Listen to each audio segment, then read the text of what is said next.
Jesus ele estava indo para ir na casa de Jairo. Tinham chamado ele, Jesus, o Jairo foi lá, minha filha está morrendo. Jesus, não, eu vou contigo.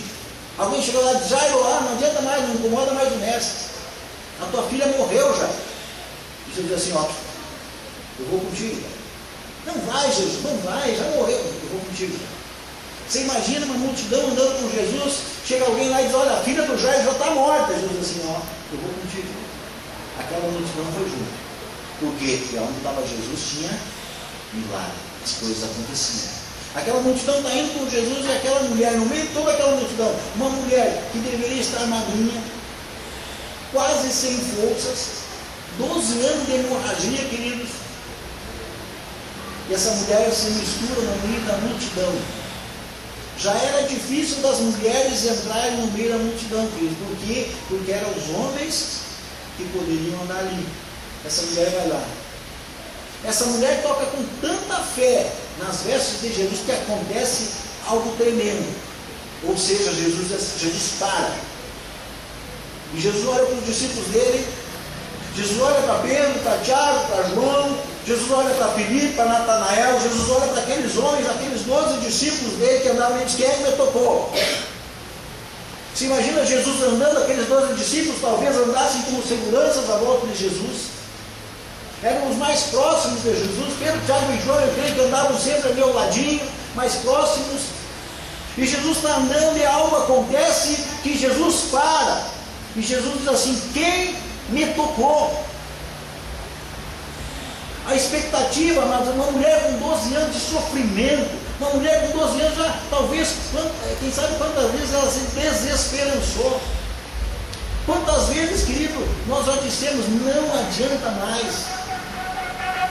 Quantas vezes já foi sugerido, não adianta mais, desiste disso aí. Jairo, tua filha está morta, não dá mais. Quem sabe para essa mulher, os próprios médicos talvez desenganaram ela. Quantas vezes você ouviu de pessoas que foram desenganadas nos médicos? Que foram ao hospital, que foram para a Santa Casa, que foram para a CTI, e os médicos disseram, não tem volta. Quantas vezes nós soubemos disso, pessoas desenganadas, famílias chorando. A minha própria avó, quando foi para o médico, deu uma convulsão nela, já uma velhinha. O médico disse, olha, não tem o que fazer. Aí corre para lá, lavar tudo daqui, corre para lá, limpar a casa, não sei o que, lá para ela voltou. Perderam a lavagem junto. Quem sabe quantas vezes esses médicos amados disseram para essa mulher, olha, nós não sabemos mais o que fazer. Naquele tempo a medicina era restrita. Amados, hoje você vai no médico, o médico pede um exame. Nem o médico vai mexer em você sem exame. É exame de fezes, exame de urina, exame de sangue, exame disso, exame daquilo, raio-x, tomografia computadorizada, um monte de exame para lá. Naquela época, qual eram os exames? Quem sabe quantos médicos haviam examinado essa mulher, tocaram nessa mulher, viram a situação e disseram, olha, está longe do que eu entendo, eu não posso fazer nada nessa situação. Não existe. Mas a Bíblia diz que essa mulher ouviu falar da fama de Jesus. Essa mulher ouviu falar, Jesus cura. Essas duas palavrinhas geraram no coração dessa mulher expectativa de uma mudança de vida. Nós começamos o culto hoje aqui com João capítulo 8, versículo 31. Aquele que ouve as minhas palavras e as segue, esses serão meus discípulos e conhecerão a verdade, e a verdade vos libertará. Isso precisa gerar na nossa vida expectativa. Expectativa de libertação. Expectativa de andar conhecendo a verdade. No coração dessa mulher, amados, gerou uma expectativa. Jesus cura. E essa mulher andou no sobrenatural. Essa mulher criou no coração dela uma expectativa sobrenatural. A expectativa sobrenatural no coração dela é que se ela apenas tocasse nas vestes de Jesus, ela se libertaria. A Bíblia conta, amados, de várias pessoas que tiveram expectativas sobrenaturais com Jesus. Um deles foi o cego Bartimeu. O cego Bartimeu estava à beira do caminho, e ele ouve um movimento de pessoas vindo, e ele pergunta: quem está vindo aí? Ele não enxergava. Ele precisava que alguém dissesse para ele: quem está vindo aí? E alguém disse: Jesus. Ele olhou assim: não, eu já ouvi, Jesus é aquele que cura. Jesus, filho de Davi, tem misericórdia de mim, filho de Davi.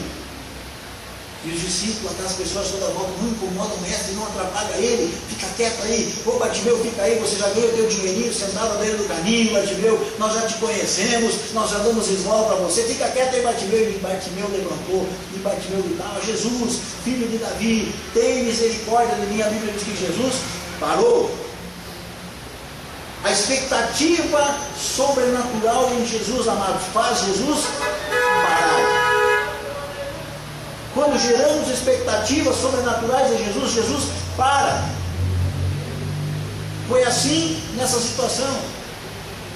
Foi assim quando Jairo vai até Jesus e conversa com Jesus. Jesus para, Jesus olha para Jairo: o que aconteceu? Minha filha está doente, eu vou lá contigo, então vamos junto. A Bíblia diz que Jesus foi junto com Jairo, uma multidão andava junto, mas Jesus parou para ouvir Jairo. A Bíblia fala sobre, amados, lá o filho do centurião. A Bíblia fala sobre várias situações, expectativas sobrenaturais de que Jesus poderia fazer um milagre. Amados, quando nós vamos na casa de Deus, qual é a nossa expectativa? Quando nós vamos orar a Deus, qual é a expectativa que está no nosso coração? Quando nós buscamos, quando eu vou ler a Bíblia, queridos, qual é a expectativa que está no meu coração? Eu vou ler a Bíblia simplesmente por ler mais um texto? Eu vou pegar a Escritura Sagrada para ler só porque é a Escritura Sagrada? Ou eu devo gerar no meu coração uma expectativa? Eu vou ler o alimento, eu vou ler a palavra de Deus. Aqui existe cura, aqui existe poder. Amados, nós tentamos muitas vezes explicar Deus assim, Deus assado, explicar Deus por que faz. Deus não precisa ser explicado, Deus precisa ser obedecido. Nós já falamos sobre isso. Gera expectativa no teu coração com as coisas sobrenaturais de Deus. Gera expectativa no sobrenatural.